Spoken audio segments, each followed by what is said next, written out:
মাত্র 1 বাটি চালের আটা দিয়ে আপনারা বানিয়ে ফেলতে পারবেন এইভাবেই বাড়িতে মুচমুচে সেও ভাজা। আর এটা আপনাদের বাড়ির ছোট থেকে বড় সবাই পছন্দ করবে। ছোটরা তো এটা বেশি পছন্দ করবে, কারণ এটা প্রচণ্ড মুচমুচে হয় আর খেতে অসাধারণ হয়, মুখে দিতেই একদম মিলিয়ে যায়। আপনারা একবার হলেও বাড়িতে এটা করে দেখবেন, আশা করব আপনাদের সবার পছন্দের হবে এটি। তো চলুন ভিডিওটি আর দেরি করব না, শুরু করা যাক।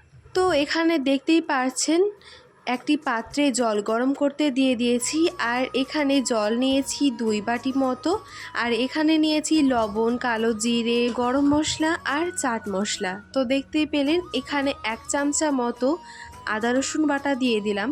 এবার এর মধ্যে এই সমস্ত উপকরণগুলো সবটাই দিয়ে দিতে হবে, তারপরে ভালোভাবে এটা মিশিয়ে নিতে হবে। তারপরে এখানে যেই বাটি পরিমাপ করে 2 বাটি জল দিয়ে দিয়েছিলাম এখানে, সেই বাটিরই 1 বাটি চালের আটা দিয়ে দিতে হবে। এখানে কিন্তু মাপটা একদম মনে রাখবেন, 1 বাটি যদি চালের গুঁড়ো দেওয়া হয় 2 বাটি জল দিতে হবে। তারপরে ভালোভাবে মেশাতে মেশাতে দেখবেন এই রকম ঘনত্বের জিনিসটা চলে এসেছে। কিছুক্ষণ নাড়াচাড়া করে তারপরে এটাকে নামিয়ে নিতে হবে। তারপরে এটা ঠান্ডা হওয়ার জন্য অপেক্ষা করতে হবে। চলে গিয়েছিলাম ছাদে, এবার ছাদে এই সেওটা শুকোতে দিব। তো দেখতেই পাচ্ছেন এখানে একটা নিয়ে নিয়েছি ফুটো ফুটো পাত্র, আপনারা ফুটো ফুটো যে কোনো পাত্র নিয়ে নিতে পারেন। তারপরে এইখানে ওই সেদ্ধ আটাটা নিতে হবে, এইভাবে আটাটা নিয়ে হাতে এরকম করতে হবে, তাহলে দেখবেন এরকমভাবে ওই ফুটো দিয়ে পড়ছে ওই আটাগুলো লম্বা লম্বা হয়ে, আর খুব সুন্দর একটা শেপ আসবে লম্বা লম্বা। এই যে এরকমভাবে করতে হবে এটা। দেখুন এখানে দেখতেই পারছেন কত সুন্দরভাবে লম্বা লম্বা হয়ে এই আটাগুলো পড়ছে, আর কত সুন্দর একটা শেপ চলে আসবে লম্বা লম্বা সেওয়ের মতো। এইভাবে সবটাই করে নিতে হবে আস্তে আস্তে।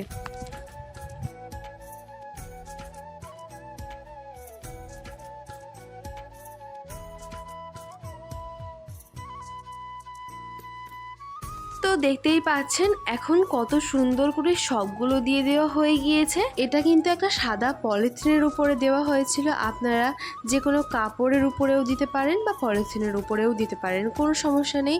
তো এইগুলোকে খুব ভালো করে শুকিয়ে নিতে হবে রোদ্রে, 1 দিন মতো রোদ্রে শুকোলেই হয়ে যাবে।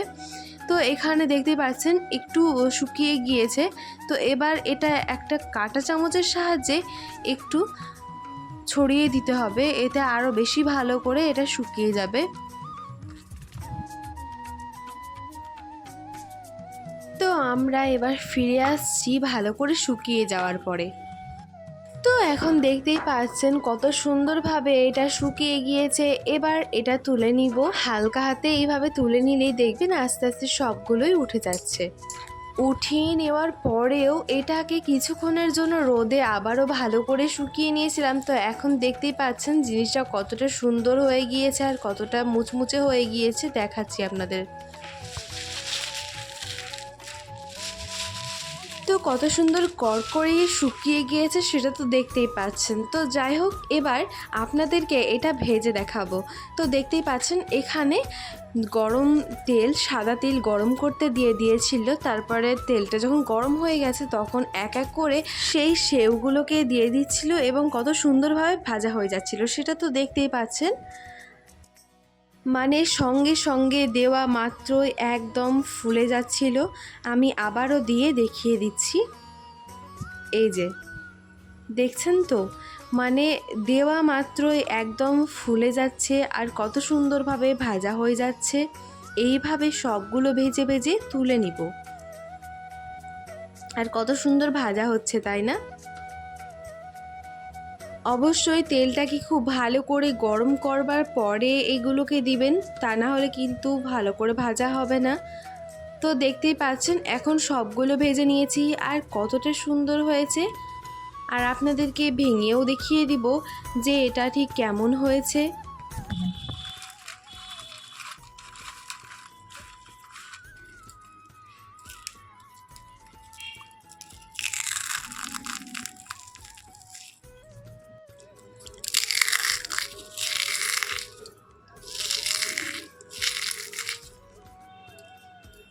এখন আশা করি আর আপনাদেরকে বলতে হবে না যে এটা কতটা মুচমুচে আর কতটা সুন্দর হয়েছে, সেটা তো আপনারা শুনতেই পেলেন এবং দেখতেই পেলেন। তো আজকের ভিডিও কেমন লাগলো অবশ্যই কমেন্টে জানাতে ভুলবেন না। আর যদি ভিডিও ভালো লাগে তাহলে অবশ্যই লাইক, কমেন্ট, শেয়ার করতে একদম ভুলবেন না। আর যদি সাবস্ক্রাইব করে না করে থাকেন তাহলে অবশ্যই আমার চ্যানেলটিকে সাবস্ক্রাইব করে পাশে থাকা বেল আইকনে ক্লিক করে অল নোটিফিকেশন অন করে দিবেন। আর যদি চ্যানেলটি আগে থেকেই সাবস্ক্রাইব করে থাকেন তাহলে সকলকে অনেক অনেক ধন্যবাদ। ভিডিও ভালো লাগলে ফেসবুকে ফলো করতে ভুলবেন না। ধন্যবাদ।